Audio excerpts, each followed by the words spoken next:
Hold up.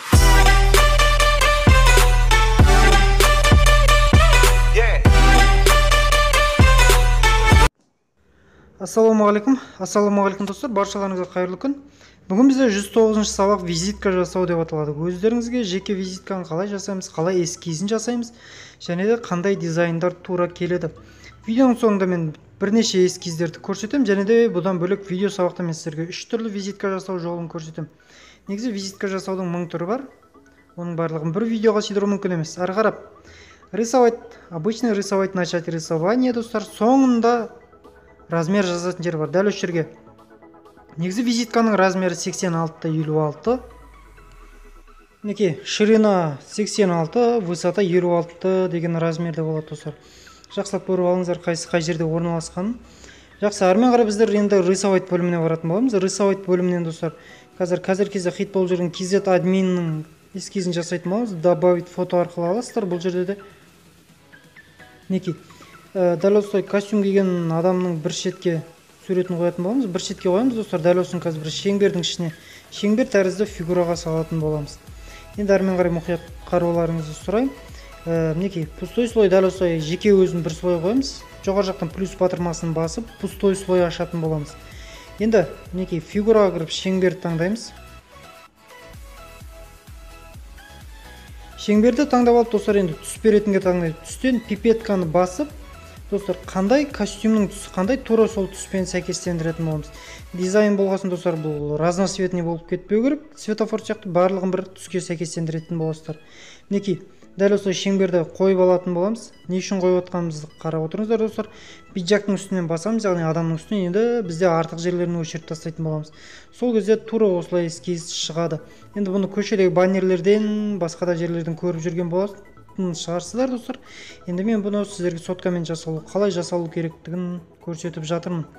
Жақсы, бұл жерде біздің жұмысымыз аяқталады достар. Енді әрмен қарай біздер редактировать, яғни рабочий стол дейді. Енді ары қарай жұмысқа кірісетін боламыз. Енді достар, бұл жерден біздер текст жазатын боламыз. Текст, яғни бұл жерге KZ админ деп жазып қояйын. KZ админді мен строго шрифтпен жазатын боламын достар. Енді сіздер егер салон красотыға, қыздарға жасасаңыздар, барынша ирелік шрифттермен жазғандарыңызға кеңес беремін. Енді бұл жерден де пипетканы ұстап, мінекей, костюмнің түсіне сәйкестендіретін боламыз. Бір түс барлық жерге осы бір түспен кетеді достар. Себебі тағы да айтамын, бір нәрсені ұстағасын, соны до конца ұстап кетіңіздер. Себебі әртүрлі түсте болса уже болмай қалады. Мінекей.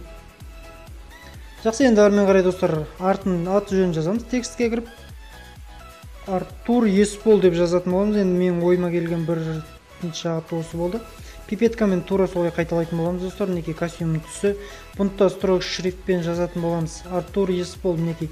Артур Есполдың астына дизайнер деген өзінің должностын жазатын боламыз. Яғни мансабы, егер директор болса директор, бас медбике болатын болса бас медбике. Енді қалай? Мінекей, дизайнер. Енді бізге дизайнер мамандығы жақын болғасын, мен дизайнер деп алдым достар. Мінекей, дизайнер деп жазып қоя салайын. Мінекей, арасын ашам. Енді арасын үнеммен ашам, себебі ашып осылай кішірейткен кезде ол әдемі көрінетін болады. Енді әрмен қарай жақсы. Сіздер қолданатын үнемі Kiwi, WhatsApp, VK-ның значоктарын аламын.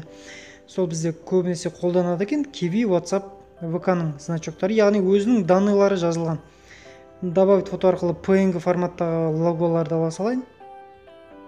Google-ге кіріп жағына Kiwi кошелек лого PNG деп жазсаңыздар, бірінші болып шығады. Мына жерден қырқа салайын. Яғни қазір өшіріп тастай салайын. Kiwi кошелек, енді әрмен қарай бұның бізге қажет жоқ. Жай ғана Kiwi кошелектің өзінің тұрақты логотипі керек болады. Неге, енді бұларды астасына жақсылап орналастыратын боласыздар достар. Бұны орналастырғанда бір қиыны барлығы бір столбыға, яғни бір қатарға түсу өте қиын. Сол себептен барынша түзулігіне мән беріңіздер. Енді әрмен қарай номер, телефон номер, данные солай жазылып кете береді. Достар, егер мен қолданып жатқан шрифттер сіздерді қызықтыратын болса, біздің Pixart KZ ВКонтактеде группамызға обсуждениеге кіріп, қазақша шрифттер деген бөлімге кірсеңіздер, сіздерге керекті шрифттерді сол жерден таба аласыздар. Және де мен егер қажет болып жатса, комментарийға қалдырайын. Мінекей, дәл осылай кішкене жирнылау шрифт таңдап алған дұрыс болған барынша. Енді бұл өзі кішкентай болғасын, айтпесе көрінбей қалуы мүмкін достар. Қазір строго, бірақ жирнылау шрифт алайық. Неге табылды? Дәл осылай 877 555 55. Бұл менің номер емес, жай ғана ойға келген номер достар. ВК. Мінекей барлығын сол жаңағы мен айтқандай пипетканы таңдап барлығын бір түсте алып кететін боламыз. Енді WhatsApp киевилердікі бір түсте болмайды, себебі олар өздерінің оригинал түстері сондай. Дәл осы жерге тағы да пипетканы рисовайтқа келетін боламыз. Рисовайттан қазір бір дизайн жасайтын боламыз достар. Мінекей киви кошелектің түсін алып алайық. Фигураға кіріп 4 бұрышын таңдайтын боламыз. 4 бұрышын таңдап кішкене размерін кішірейтеміз. Дәл осы жерден қазір достар сіздерге бір эскиз көрсететін боламын. Яғни дизайн. Негізінде эскиз деп те дизайн деп те атай береді. Мінекей өшіргіш таңдайтын боламыз. Өшіргіш таңдап тағы бір фигураны басатын боламыз. Фигураны басып енді жоғарысын өшіретін боламыз достар. Мінекей сол кезде осылайынан қалады. Мінекей кивиден шығып тұрған сияқты болады. Дәл солай WhatsApp-ты да, VK-ны да тура сол жүйеде істейтін боламыз достар. Фигура залить штрих, яғни ішін ашатын боласыздар. Мына жерден пипетканы алып, WhatsApp-тың түсін таңдап алатын боламыз. Примерно қоймаңыздар достар, міндетті түрде пипетканы алып, қандай түс екенін біліп алыңыздар, себебі кішкене разница ойнауы мүмкін. Мінекей, дәл осылай эскиз шығады достар. Мінекей сіздерге бірінші эскизіміз дайын. Мінекей достар, енді әрмен қарай біз екінші эскиз жасайтын боламыз. Тағы да ақ фон керек болады, тура сол размердегі. Енді дәл осылай логотипті бір шетке аламыз. Енді бұл жерге біз IP Micro деп жазамыз. То есть TO Micro. Яғни сіздер бір директорлерге, менеджерлерге істегенде міндетті түрде TO немесе IP-сы жазылуы мүмкін. Сол кезде TO немесе Micro. Бұны міндетті түрде демеймін, бірақ жирный шрифтпен жазған әдемі. Қазір мен қолданып жатқан шрифт Impact деп аталады достар. Енді мына жерден де тура сол баяғы ақыл, яғни бір түсті болып кету керек. Әрмен қарай Микопро и TO Микопро дизайн агенттігі деген шрифт қойдым. Енді әрмен қарай Мейірбек Сағындық деп жазуым керек. Мейірбек Сағындықты да бір строго шрифтпен жазатын боламын. Ол мына шетке жазам. Мінекей Мейірбек Сағындық. Мейірбек Сағындыққа да бір шрифт таңдайтын боламыз. Строго мінекей дәл осылай қоямыз. Енді астына оның мансабын жазатын боламыз. Директор. Кішкене қоюлығын азайтайын. Қара түсті бұл.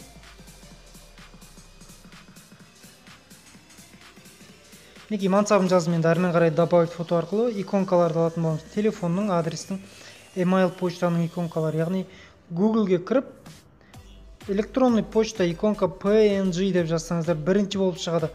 Дәл осылай орналастырып, астына адресін бірінші номер, кейін адрес, кейін почта жазылады. Бұндай IP-да, TO-да істейтін адамдарда міндетті түрде почта қолданады. Бұларда міндетті түрде почта болады.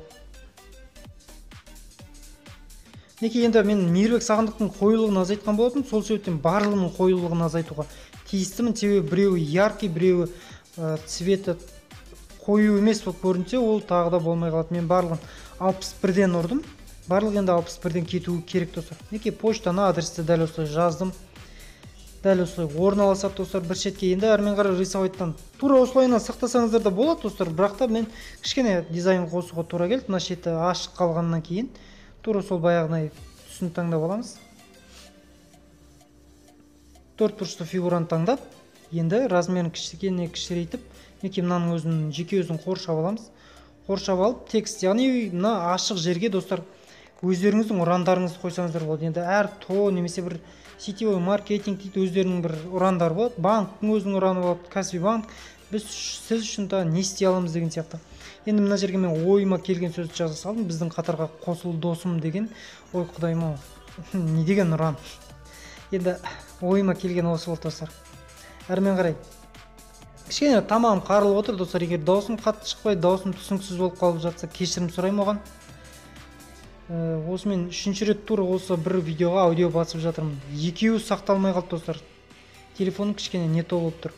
Дәл осылай бұнтта светін қара қылып, қоюлығын азайтатын боламыз. Мінекей біздің екінші эскиз. Мінекей дизайн, кешірім сұраймын, тағы да қателестім. Негізі эскиз деп атала береді. Рисовайтқа кіріп бұны бөлек сақтап аласыздар достар. Енді біздің үшінші эскиз. Дәл осылай пустой слой ашып аламыз. Қызыл түсті, кішкене қызыл түс болғанда бардовыйды таңдап алатын боламыз. Енді әрмен қарай фигура. Бұның где-то достар 80%-ын біздер 70% дайын қызылға бояп тастайтын боламыз.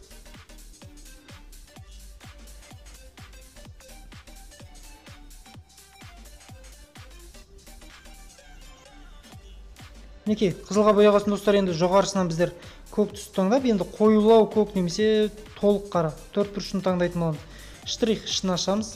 Ішін ашып, дәл осылай ортаға қара түсті таңдадық. Мінекей, ортаға дәл осылай қоятын болсақ, кішкене қалыңдау болып кетті. Барынша қалың қылмай қойыңыздар, жіңішке болғаны дұрыс. Енді ортаға орналастырғасын достар, тағы да пустой слой ашамыз. Пустой слой ашып, енді біздер тағы да фигураға кіріп төртбұрышын сызамыз. Енді бұл қақ ортасынан кетеді достар. Мінекей тура осылай ортасынан сызып өтесіздер. Енді ортасын табу өте қиындау болады, кішкене наглаз, яғни көзбен туралап көресіздер. Енді өшіргіш таңдап аламыз достар. Өшіргішті таңдап фигураны басамыз. Фигураның ішіне төртбұрышты залит батырмасы. Әрмен қарай енді біз ішін өшіріп тастаймыз. Бұның іші бізге пустой болып керек. Яғни бұл готовый шаблон достар. Дәл осы жерде готовый шаблон, бұның өзін жеке сақтап қойыңыздар. Кейін атын өзгертетін болсаңыздар қажет болады. Әрмен қарай PixArt.kz деп жазамыз. Жаңағы төртбұрышының ішіне қазір көретін боласыздар қалай тұратын. Мінекей жирный шрифт. Бұны да тура сол өзінің түсіне сәйкестендіріп қара қылам. Мінекей PixArt.kz деп жазылды. Енді әрмен қарай астына Мейірбек Сағындық өзімнің адресімді, данныйымды, телефон номерін жаза береді. Достар, енді бұл жерде дизайнер, мінекей дизайнер деп жаздым. Дизайнер дегенде енді міндетті түрде строгий шрифт емес, әдемі шрифттерде түсуі мүмкін. Мінекей дәл осы мына шрифтті де қойсақ болады.